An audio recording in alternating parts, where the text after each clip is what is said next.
வணக்கம். ஆன்மீக செய்திகள். திருவண்ணாமலை மாவட்டம் செய்யாறு நகரில் வந்தவாசி சாலையில் 50 வருடம் பழமை வாய்ந்த ஸ்ரீ ஐயப்பன் கோவில் அமைந்துள்ளது. இந்த ஸ்தலம் புனரமைக்கப்பட்டு இன்று காலை சிவாச்சாரியர்கள் வேத மந்திரங்கள் போத அஷ்டபந்தன மகா கும்பாபிஷேகம் வெகு விமரிசையாக நடைபெற்றது. இந்த விழாவில் பல்லாயிரக்கணக்கான பக்தர்கள் கலந்து கொண்டு சாமி தரிசனம் செய்தனர். விழாவில் பங்கேற்ற பக்தர்களுக்கு அன்னதானம் வழங்கப்பட்டது.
ஐப்பசி மாதம் 2வது வெள்ளிக்கிழமையை முன்னிட்டு இன்று கோவை ராம்நகர் VN தோட்டம் அருள்மிகு முத்துமாரியம்மன் கோவிலில் மூலவருக்கு அபிஷேகம் பூஜை நடைபெற்றது.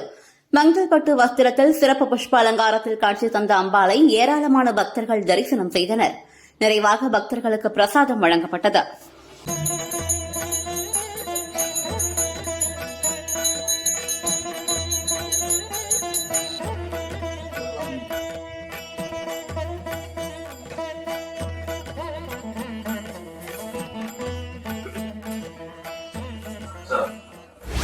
கோவை ராம்நகர் பிரசன்ன மகா கணபதி கோவில் மூலவர் மற்றும் உற்சவருக்கு ஐப்பசி மாத அவிட்டம் நட்சத்திரத்தை முன்னிட்டு அபிஷேகம் பூஜை நடந்தேறியது. மூலவர் விநாயக பெருமானுக்கு சிறப்பு அலங்காரம் செய்யப்பட்டிருந்தது. இதில் ஏராளமான பக்தர்கள் விநாயகரை தரிசனம் செய்து பிரசாதத்தை பெற்று சென்றனர்.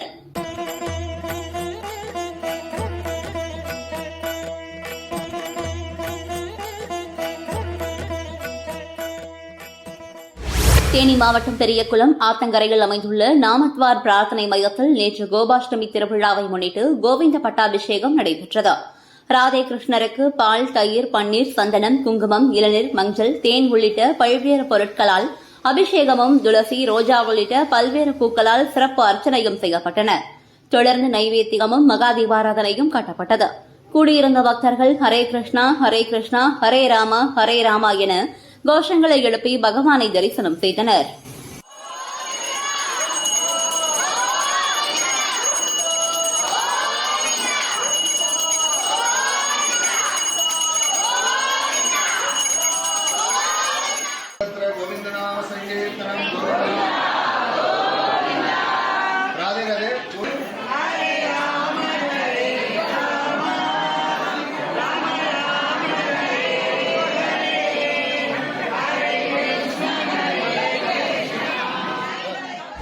உலக புகழ்பெற்ற தஞ்சை பெரிய கோவிலை எழுப்பிய ராஜராஜ சோழனின் 1040வது ஆண்டு சதய விழா தஞ்சை பெரிய கோவில் வளாகத்தில் இன்று 2 நாட்கள் வெகு விமரிசையாக நடைபெறுகிறது. விழாவின் தொடக்க நாளான இன்று தஞ்சை மண்டல பண்பாட்டுத்துறை சார்பில் கலை நிகழ்ச்சிகளின் பேரணி தஞ்சை அரண்மனை வளாகத்திலிருந்து தொடங்கி தஞ்சை பெரிய கோவில் நந்தி மண்டபத்தில் நிறைவடைகிறது. இந்த பேரணியில் கொம்பு வாத்தியம், சிலம்பாட்டம், புலியாட்டம், கும்மி கோலாட்டம், ஒயிலாட்டம், தப்பாட்டம், பொய்க்கால் குதிரையாட்டம், நையாண்டி, மேலநாதசுரம், தவள், கரகாட்டம், மாடு ஆட்டம், மயிலாட்டம் போன்ற நிகழ்ச்சிகள் இருக்கும். தேவலோக நடனங்களான சிவன், பார்வதி, காளி, பச்சைக்காளி, பவளக்காளி, அரக்கன், கருப்பு, யமதர்மன் வேடங்களிலும் வள்ளி திருமண வேடத்திலும் வலம் வரும் நிகழ்வும் பம்பைக்கை சிலம்பாட்டம் மற்றும் தெரியமேளம் போன்ற 250க்கும் மேற்பட்ட கலைஞர்களை கொண்டு கலை ஊர்வல பேரணி இடம்பெற்றிருக்கிறது.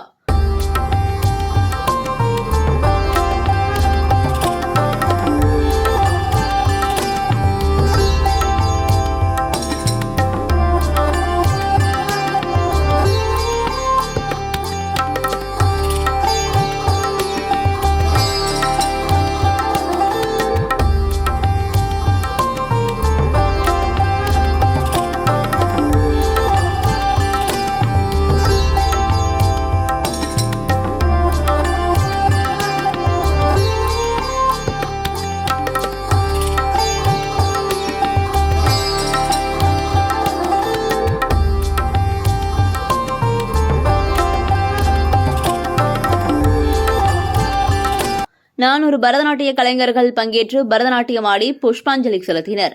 அக்கால ராஜராஜ சோழனின் நகர்வளத்தை இக்கால தலைமுறைக்கு நினைவூட்டும் வகையில் குதிரை பூட்டப்பட்ட தங்கரதம், ராஜராஜ சோழர்கள், மந்திரிகள், அமைச்சர்கள், பாதுகாவலர்கள், வாயில் காவலர்கள் வேடம் என மன்னர் முதல் அரசு அவையோர்கள் புடைசூழ நேரில் வந்து பரதநாட்டியத்தை கண்டு ரசிப்பது போன்றும் தத்ரூபமாக அமைந்திருந்தது. இதனை ஏராளமான பொதுமக்கள், இசை ரசிகர்கள் கலந்து கொண்டு நாட்டியத்தை கண்டு ரசித்தனர்.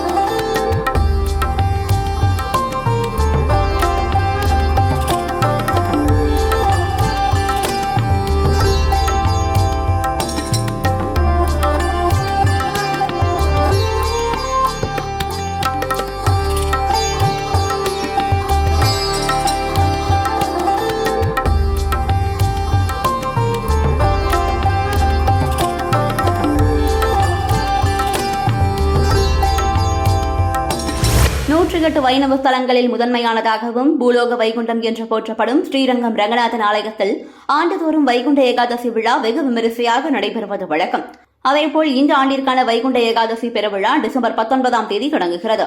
வைகுண்ட ஏகாதசியை முன்னிட்டு ஸ்ரீரங்கம் ரங்கநாதர் கோவிலில் முகூர்த்தக்கால் நடும் வைபவம், ஆயிரங்கால் மண்டபம் மணல் வெளிகள் இன்று காலை நடைபெற்றது. அறநிலையத்துறை அதிகாரிகள், கோவில் நிர்வாகிகள் மற்றும் பட்டாச்சாரியர்கள், ஆலயத்தினரின் முன்னிலையில் முகூர்த்தக்கால் பூஜிக்கப்பட்டு பின்னர் மங்கள வாத்தியங்கள் முழங்கிட முகூர்த்தக்கால் நடப்பட்டது. இதில் ஏராளமான பொதுமக்கள் கலந்து கொண்டனர்.